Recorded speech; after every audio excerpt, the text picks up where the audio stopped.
Ang aking pong katanungan, Brother Soriano, related po ito dun sa mga itinuro ninyo na aking napanood sa Channel 29, tungkol po sa Diyos, na sinasabi niyo na kahit napito ang Diyos, walang masama ro, lalong ka mo mabuti o kung marami ang Diyos. Hindi po ba, tatandaan niyo yun? Ngayon po, sa ganang akin po, kung nadami po ang Diyos, lalabag na po ito sa kautusan ng Biblia. Na? Pagka dumami po ang Diyos. Wala naman ang utos ang Diyos sa Diyos eh. Kaya nga po ang... Sinabi ko, ang tao mo ang may utos. Ano?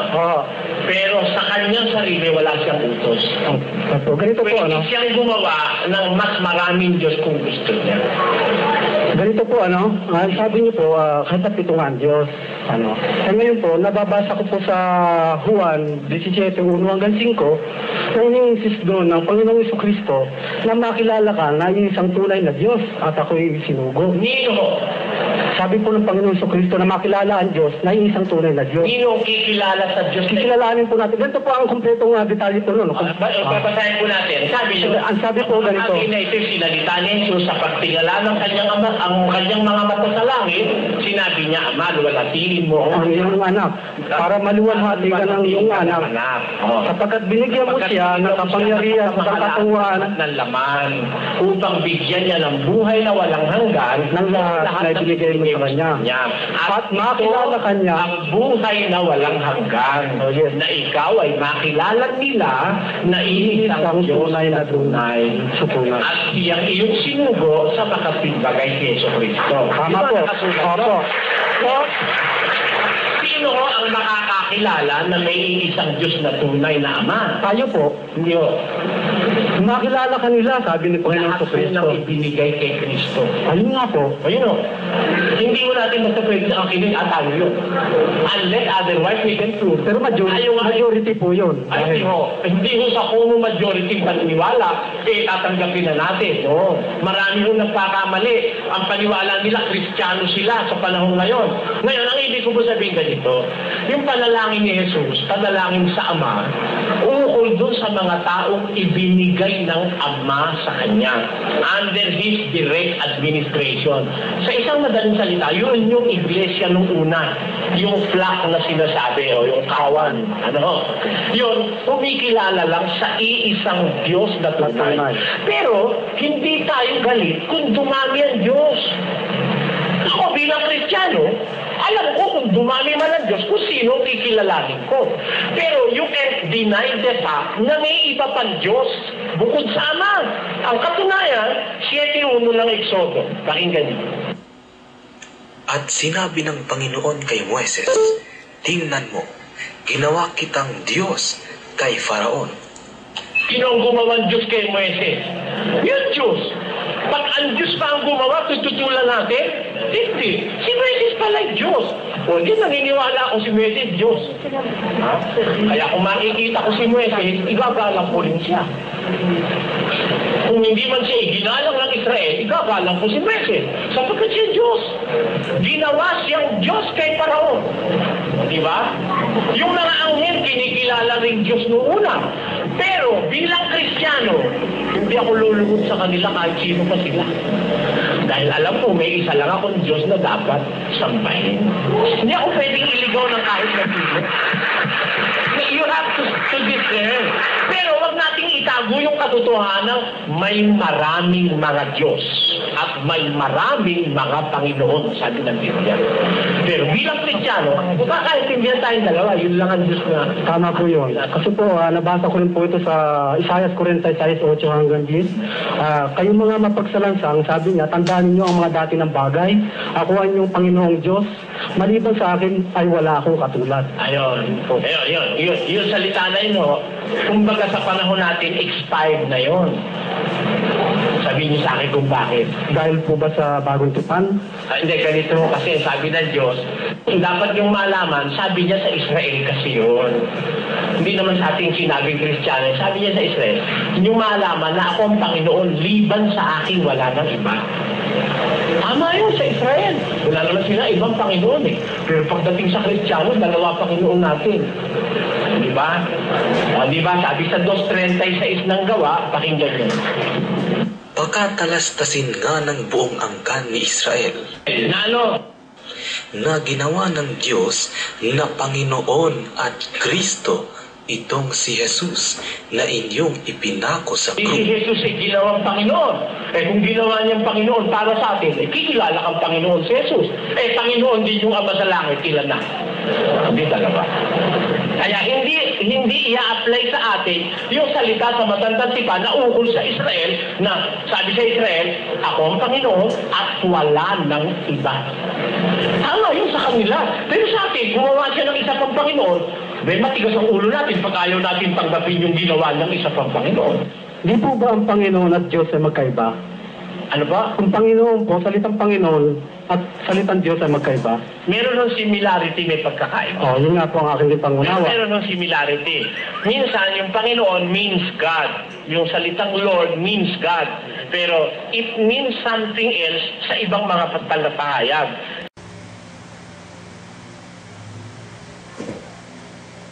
Alhamdulillah, assalatu wassalamu ala Sayyidina Muhammad wa ala alihi wa ashabihi ajmain, amma ba'd.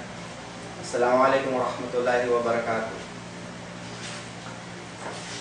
Assalamualaikum warahmatullahi ta'ala wabarakatuh. Sumainyo po ang kapayapaan at pagpapala ng isang Diyos na tunay na walang iba kundi sa Allah subhanahu wa ta'ala. Wini-welcome natin ang taga-subaybay dito po sa programang Itanong Mo kay Soriano. Sasagot si Rashid. Ito, series po ito. Ito, huwag naman sanang makagalit yung mga kababayan natin ang dating daan, ha?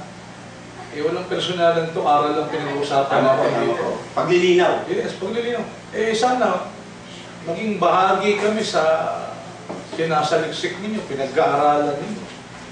Kung talaga hindi po sarado ang inyong isipan, kasi ganyan ang sinasabi ni Soriano nun. Panoorin daw lahat ng mga programa. Tapos, matibay daw sila. Sabi, sama nyo kami sa mga pinapanood nyo. Okay? Aalamin natin. Namin nyo, gagamitin naman natin ang ating isip. Kasi mayroong pinalabas sila. May palabas sila sa YouTube. Patungkol sa paksang marami ang Diyos. At ito ay lahat. Yes. Lahat tunay. Lahat ay tunay. Yung ano din eh. Kanina meron tayong kinuhanan sa YouTube. Opo. Doon may nagtatanong. At mapapansin natin, bago natin kung ilahad ng isa-isa at detalyado. Susuriin natin to. Susuriin natin. Hayain natin muna. Pagbataan natin ang ating nga pala. taga-subaybay. Ito po sa Kape Talakayan. Ayan. Ang mga nanonood ngayon, no? Ito po, Revital Life. Isa sa mga kape natin. Isa to sa mga kape ng Kape Talakayan na Itong kakali, may maka, may ginseng. Ganoderma. Opo, ito po yun. Subukan nyo, lalo na sa mga mga kalalakihan. Bagay ito. Yan po ay isa sa mga kape po natin dito sa Kape Talakayan. Of course, marami pa tayo dito. Yung signature po natin na root coffee na Arabica. May-enjoy po ninyo. Every Friday po may talakayan po dito. Ngayon, simulan natin. Nagpapasalamat pala ako dahil nabigyan ako ng pagkakataon para makasama rito. No?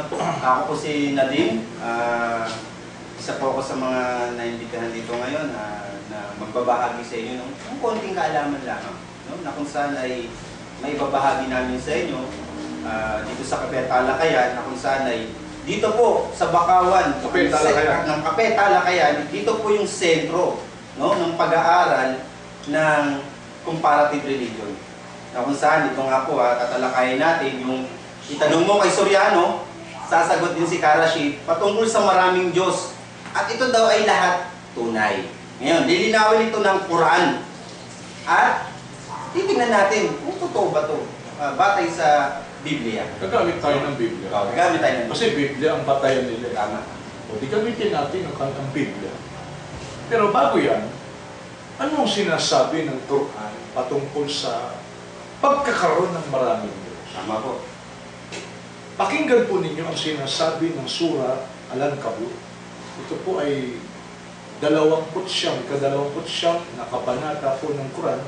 Ang talata po, ay 46, chapter 29, verse 46. A'udhu billahi minash shaitanir rajim. ولا تجادلوا أهل الكتاب إلا بالتي هي أحسن إلا الذين ظلموا منهم وقولوا آمنا بالذي أنزل إلينا وأنزل إليكم وإلهنا وإلهكم واحد ونحن له مسلمون. Dito sa ating translation na Tagalog, pakibasa mo nga, Brother Nadim, ang verse 46, ano? Sabi dyan. Sa salin po ng Tagalog, A'udhu billahi minash shaitanir rajim.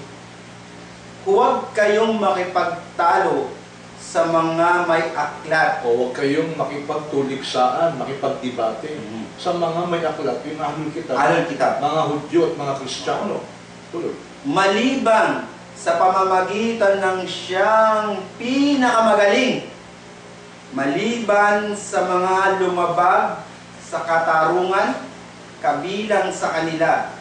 At sabihin ninyo, sumampalataya kami o sumampalataya kami sa ibinaba sa amin at sa ibinaba sa inyo. Ang Diyos namin at ang Diyos ninyo ay nag-iisa at kami sa Kanya ay mga sumusuko. Or kami ay mga Muslim. Mga Muslim. Ayan. Napakaganda na sinabi ng Quran. Hindi pala tayo pinapahintulutan ng makipagtuligsaan, makipagdebate, kundi ayon sa mabuting kapamaraanan. Bil hikmah. Yes. At bukod doon, ang sinabi dyan, yung Diyos ninyo at Diyos namin, iisa lang. Ano po ibig sabihin nun? Iisa lang naman ang Diyos na lumalang sa atin, walang iba. Simula't simula. Hindi natin matatanggihan yun. At yun ang daladalang turo ng lahat ng mga sugo, lahat ng mga propeta na tunay na iisa lang ang Diyos. Hindi po maraming Diyos. Oo, marami. Diyos-Diyosan. Puwad. Mga peke. Oo. Baka linawin natin ha. Oo. Ang tao maraming kinilalang Diyos, maraming sinamban Diyos. Ngunit sila mga peke, Diyos-Diyosan. Katunayan nga po, Karashid may mga nag-aangkin na sila yung Diyos na rin. Yes. Kabilang nga sila dyan. Takot naman yun. Yung nagpapaka-Diyos. Takot. At hindi lang po yun. Meron ding nagkiklaim na sugo na rin. Yun ang ano. Yun, Ang point natin dito, kapatid, ang Diyos na lumikha ng lahat ng bagay, isa lang. Yun ang, doon namin po nais kayong akayin sa paniniwala na talagang merong nag-isang Diyos. Kung Quran lang pagbabatayan, wala na sanang problema. Ilahukum ilahun wahid. Ang inyong Diyos ay isang Diyos lamang. At patungkol sa paniniwalang maraming Diyos, ito sinabi ng Quran. Pakinggan po ninyo. Pakabasa nga yung dito sa Tagalog, ano? Chapter 21, tingnan mo. Sa Al-Anbiya. 21-22. 21, Hindi ako nagkakamali. Basahin natin sa Tagalog. Kapatid, dito sa ating salin. Ito po. Para mas malinaw, no? Pakibasa mo. Ang sabi dito, لو كان فيهما آلهة إلا الله لفسدتا فسبحان الله رب العرش عما يصفون. Ito po yung sasalin ng Tagalog. Napakaganda po ng Tagalog. Kung sakaling sa mga langit at lupa na ito ay may mga Diyos maliban kay Allah, ay talagang nagulo na sana ang mga ito. Kaya napakamaluwalhati ni Allah ang Panginoon ng trono kaysa sa mga inilalarawan nila. Ang sinasalungot ng Quran, hindi po pwedeng may maraming tunay na Diyos. Ha? Yung nagmamay-ari ng sansinukob, hindi pwedeng dalawa, hindi pwedeng tatlo. Bakit? Ipinapangatwiran ng Quran, mag-aaway-aaway yan Magsasalungatan yung mga Magsasabong no? Katulad ng Diyos-Diyosan ng mga Greek, yung Greek mythology, tinanong mo, may pelikula sila, Zeus, at yung iba pa, no, na nag-aaway-aaway. Yun ang pangatwiran ng Quran. Kaya nga po, simula't simula pa noon, sa panahon pa ni Adam, ni Noe, ni Abraham, Iisa lang po ang Diyos na pinakilala nila, at iisang Diyos ang sinasamba. Pag sinabing Diyos sa Islam, ma'bud. Ewan ko lang kay Elisoriano, parang hindi yata niya naintindihan yung salitang Diyos eh. Ha? I wonder, meron ako narinig sa kanya, dinipay niya yung salitang Diyos eh. Pero hindi malinaw eh. Sa Islam, ang Diyos, ma'bud, sinasamba. Pag hindi ka Diyos, hindi ka dapat sambahin. Huwag pagkukulan ng Yes, pagsamba. hindi dapat pagkukulan ng pagsamba. Ngayon, pupunta tayo sa Biblia. Meron siyang sinabi sa YouTube eh. Ano sinabi niya? Ito, sinulat natin. Opo. Tinake-note natin yan. Kasi, yung may nagtanong, matalino yung nagtanong eh.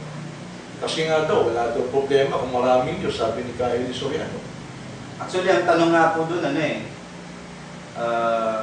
malibang paniwalaan na maraming Maraming Diyos.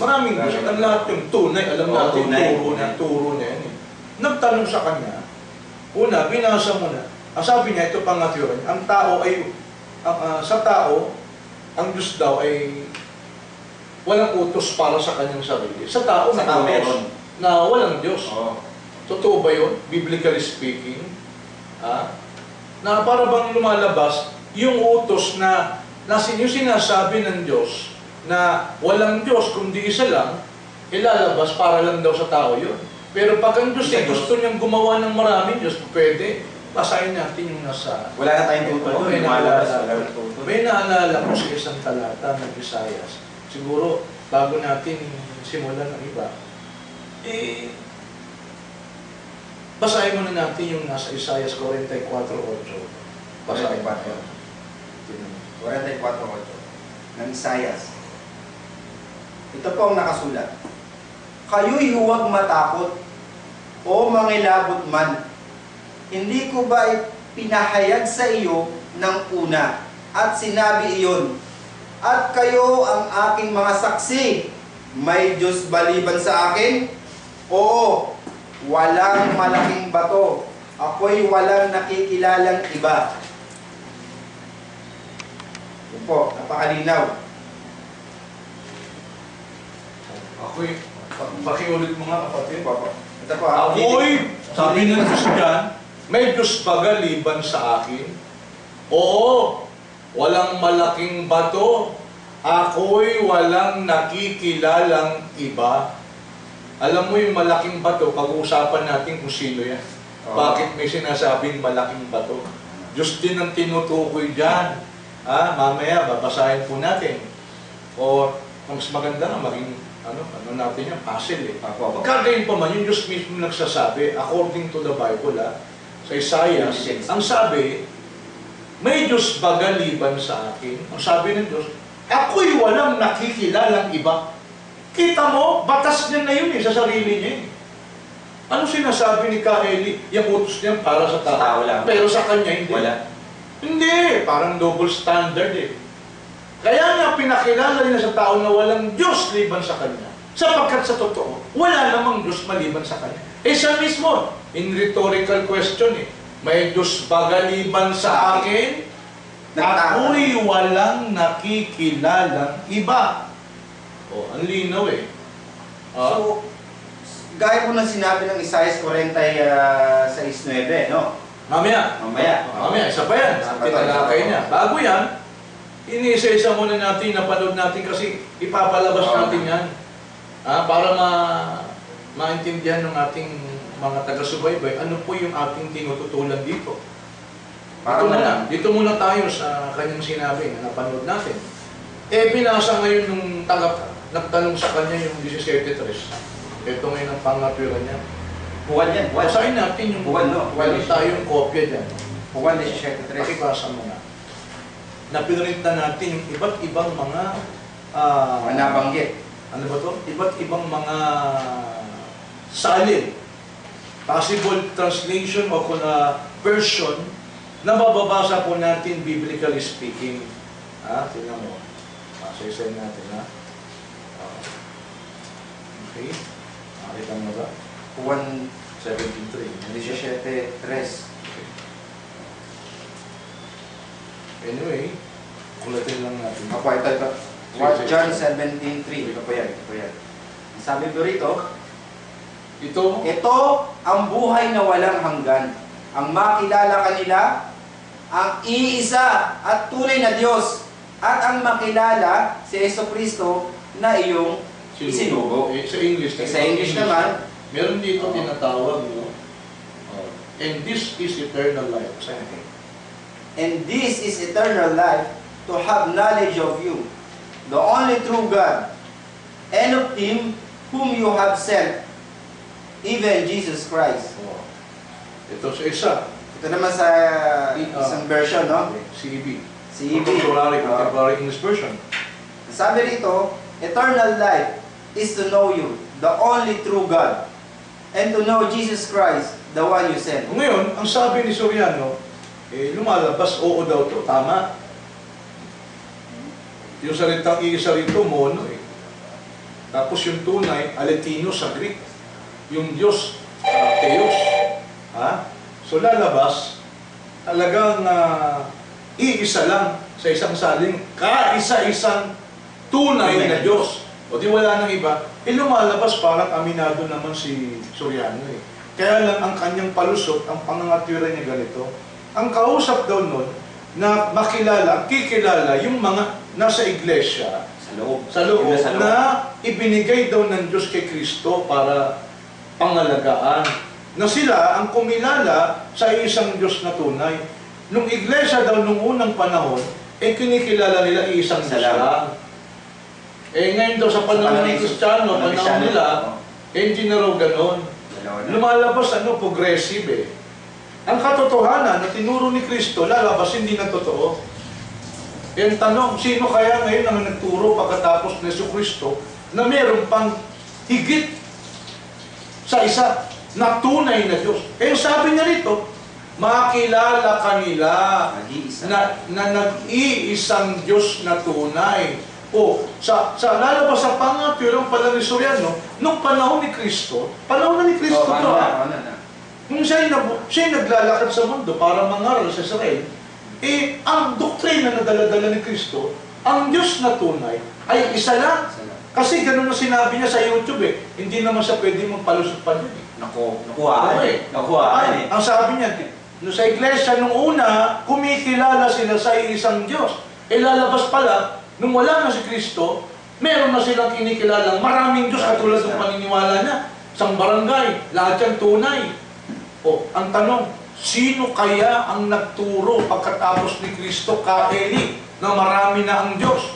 Diyan ang challenge po natin kasi may babasahin tayong mga talata na walang ganyang turo. Kahit sa tinatawag ng New Testament, walang salitang maraming Diyos na tunay. Linawin ko alam ko yung nasa kukote nyo. Baka sabihin nyo, marami namang ginudiyos ang tao si Buddha, si Ganesh. Tama, maraming tinatawag na Diyos. Ang tinutukoy natin dito, tunay na Diyos. Nang sabi ni Eli, lahat yan tunay. Maraming Diyos na tinutukoy niya, marami, tunay lahat yan. Isa lang ang dapat.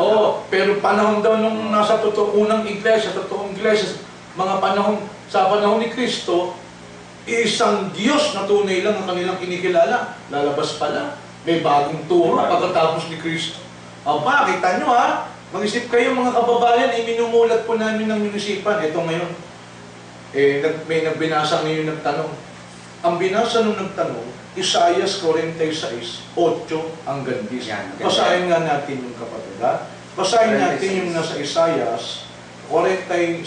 Ito yung nabanggit ko kanina. Yes. 46, 8 hanggang 10. Basahin natin. Hanggang 9. Okay. Sige. Sabi rito sa Isaiah 46, 8, magsimula tayo sa 8 Inyong alalahanin ito at maging tiyak. Isa-isip ninyo uli, kayong mga masuwayin. Ito na. Inyong alalahanin ang mga dating bagay ng una sapagkat ako'y Diyos at walang iba. Ako'y Diyos at walang gaya ko. Ayan Ano palusot ni Eli Soriano dyan? Ako po, Eli. Sana, alin sa dalawa? Nagpapalusot kayo o nagkakamali kayo? Pwede. Mas gusto ko na yung nagkakamali, at least hindi yung sinasadya. Kaya lang si Eli, ayaw mong patalo yun Ang feeling niya, napakagaling niya eh. Hindi nagkakamali. Lahat tama. Ano ngayon? Bakit? Tingnan nyo ha, panoorin nyo nga sa YouTube yung pangapure niya. Ano yung pagbabaluktot na ginawa niya sa kababayan natin nagtatanong? Mali daw ang pagkaunawa sapagkat ang nakalagay doon ganito. Sabi niya, liban sa akin, walang ibang Panginoon. Ito sabi daw niya sa Israel. Talaga naman daw ang mga Israelita, noon, isang Panginoon lang ang kinikilala nila. Doon pa lang, putol na ako eh. Parang hindi nakapagbasa ng talata to si Kaeli. Pero ang lusot niya ganito, ang palusot niya ganito. Kumbaga sa panahon natin, expired na yan. Nabanggit niya kanina. Ano expired? Ang expired, liban sa akin, walang ibang Panginoon. Kasi nga naman daw sa panahong Israelita, isa lang daw ang Panginoon. Ngayon daw, sa panahong Kristiyano, dalawa na raw Panginoon, hindi na raw isa. Mali ka, Kaeli. Hindi po Panginoon ang binanggit sa 46 ng Isaya, 8:9. Papakitasa mo yung 9 ulit. Kasi kanina, ang Diyos ang nagsasalita eh. yung kanina kasi nabanggit niya, Panginoon eh. Ang linaw eh, na-record po yan, na-record.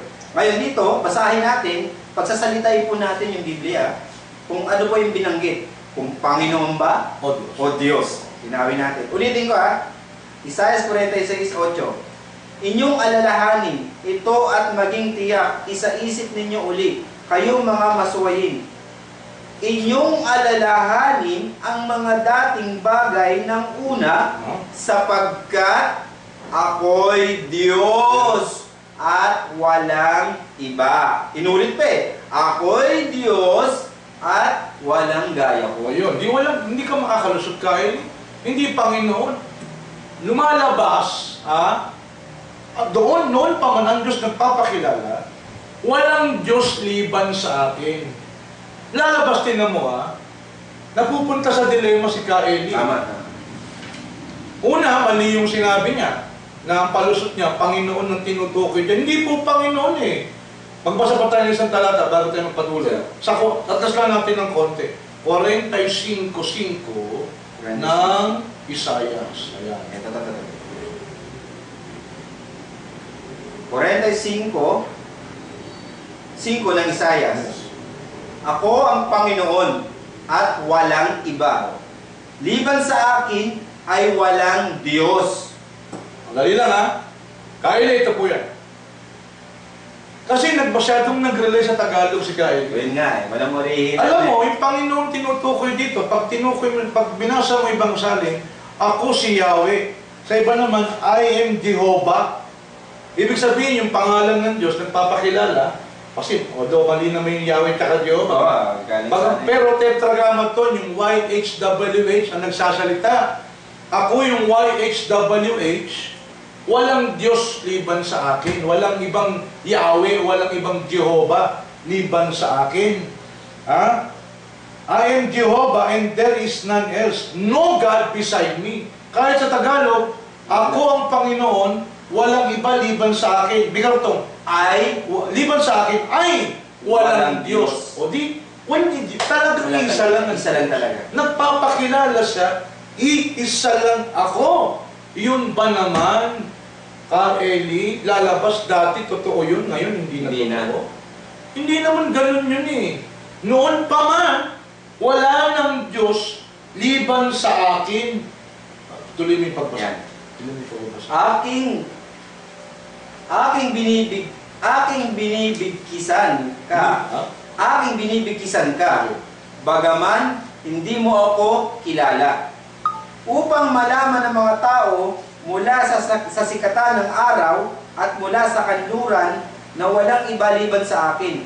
Ako ang Panginoon at walang iba. Yan. Linawin pa natin, tingnan mo para gibain natin yung paniniwala ni Kaeli na dati kasi isa lang ang Panginoon ng Israel. Ngayon, dalawa Dati na. kasi para bang isa lang ang Diyos ng Israel. Isa lang talaga ang Diyos dati. Ngayon, marami ng Diyos ngayon. Ganun ang paniniwala ng ni Kaeli. Salungat si Kaeli. Sinasalungat ni Kaeli ang Biblia mismo. Sapagkat ang Diyos mismo ay nagpapakilala ng ganito biblically speaking. Gumamit kami ng Biblia laban kay Ka-Eli. Kasi ito yung Kasi ito yung pinapaniwalaan niya. Ayaw niya lumaban sa Muslim. Iba daw ang batayan. O yung batayan niya, Biblia. O ngayon, gumagamit ako ngayon ng Biblia na pinapatunayan ko, mismong Biblia, salungat ko sa mga turo ni Ka-Eli. Bakit? Lumalabas, sinasabi niya, ngayong panahon ng Kristiyano, marami ng Diyos. Bukod tangi siyang narinig ko Ang sabi niya, definition ng Christianity is a politistic religion. Aba, nagulat ako. Lumalabas ang Christianity raw, maraming Diyos. Ang politistic, marami sinasamba ng Diyos. Kaya alam ko, sa definition ng Semitic na religion na tatlo, no? Islam, Judaism, Christianity, Islam. Lahat daw ito, monotheistic religion. Sa kanya, marami. Politistic religion daw ang Christianity. Bagay, hindi naman bago ito si Herbert Armstrong ng Worldwide Church of God, no? Si Armstrong, ay ganun din ang turo, maraming Diyos. Tingnan mo, lalabas, noon, sa panahon ng Israel, isa lang ang Diyos. Sa panahon ni Kristo, isa lang talaga ang Diyos. Tunay na Diyos, isa lang. Lumalabas, pagkatapos ni Kristo, nung wala na si Kristo, dumami Diyos, dumami Panginoon. Ganun ang sinasabi sa atin ni Ka-Eli. Di ba? Ganun ba sinasabi ng Diyos biblically? Basahin natin yung sa 43 Gis. 43 Gis ng Isaiah. 43 Gis ng Isaiah. 43 Ito. Gis ng Isaiah. Ito po ang nakasulat dito, no? 43 Gis ng Isaiah. Kayo'y aking mga saksi, sabi ng Panginoon, at aking lingkod na aking pinili, upang inyong malaman at manampalataya kayo sa akin, at inyong maunawaan na ako nga, walang Diyos na inanyuan na una sa akin, o magkakaroon man pagkatapos ko. Walang nauna! Walang ibang Diyos na magkakaroon pa Pagkatapos ko. Ibig sabihin, kahit noon pa, at kahit sa katapusan ng mundo, Isa lang. isa lang, wala nang iba pa Ka-Eli Soriano. Ngayon, mamaya paliwanag natin yung mga pinapaliwanag niya, kasi alam ko na may batayan niya. Para ituro niya, marami daw ang Diyos Yun nga nabanggit niya, marami daw Diyos, tunay ito. Okay. Kaya lang, nabanggit kanina dun sa Isaiah 46:9 na walang gaya ko. Ngayon, dito sa may babasahin, may nabanggit sa Exodus na 7:1, kung di ako nagkakamali, pahapyaw lang, parang lumalabas na may katulad ang Diyos. Kasi nabanggit, walang gaya ko. Alam ko patungkol to kay Moises Okay, tinsisay natin para mas malinaw sa... Medyo naalala ko lang. Sa mga babae natin. Tinan mo. Pakibasa natin yung Deuteronomy chapter 4. 31. Okay. Siguro, para mas mabilis tayo, basahin mo na yung 35. 35. Okay. Deuteronomy 4:35. Ang sabi rito, sa iyo ipinakita ito upang iyong makilala na ang Panginoon ay siyang Diyos. Wala nang iba liban sa Kanya. Ito patungkol sa Israelita to. Itaas mo kung sino yung tinutukoy doon. Taas ko ng konti. 34, no? O may Diyos kaya na nagsikap na yumaon at sumakop ng isang bansa sa gitna ng ibang bansa sa pamamagitan ng mga tukso, ng mga tanda, at ng mga kababalaghan, at ng pagbabaka, at ng makapangyarihang kamay, at ng unat na bisig, at ng mga malaking kakilabutan, ayon sa lahat ng ginawa ng Panginoon mong Diyos sa iyo sa Ehipto, sa harap ng iyong mga mata. Kita mo? So, dito, ang tinutukoy dito yung Diyos ng Israel na nagpalaya sa kanila sa pagkaalipin sa Ehipto. Iisa lang yun na nagpapakilala, wala nang iba pa liban sa Kanya. Yun yung panahon ni Moises. Sa panahon ni David, basahin natin ikalawang Samuel. Dito sa, basahin mo sa ikalawang Samuel, 7:21. O 20, 21. sa 20 muna. 20 muna tayo, okay. Sabi dito, at ano pa ang masasabi ni David sa iyo? Sapagkat iyong kilala ang iyong lingkod, o Panginoong Diyos. Okay. Tuloy. Dahil sa iyong salita, at ayon sa iyong sariling puso, iyong ginawa ang buong kadakilaang ito upang iyong ipakilala sa iyong lingkod. Si David. Si Tuloy. David yan. Kaya't ikaw ay dakila, o Panginoong Diyos, sapagkat walang gaya mo, o may ibang Diyos pa bukod sa iyo, ayon sa lahat na aming naririnig ng aming mga pakinig. Yan. So, walang ibang Diyos. Walang gaya mo. Walang ibang, may Diyos pa, may ibang Diyos pa bukod sa iyo. Wala nang iba pa. O sa panahon ni David yan. O ngayon, magbasa pa tayo ulit sa unang hari. 8 sa... 8, 16. 60. Pakibasa mo sa Tagalog. Ito po yung Tagalog. Sapagkat sino ang Diyos? Liban sa Panginoon. Dito sa English, for who is God save Jehovah? Yung Ah. tetragramma ito na tinatawag na, 4 letter words. O pangalan yun eh. At sino ang malaking bato liban sa ating Diyos? Yung bato na Yung kanina na.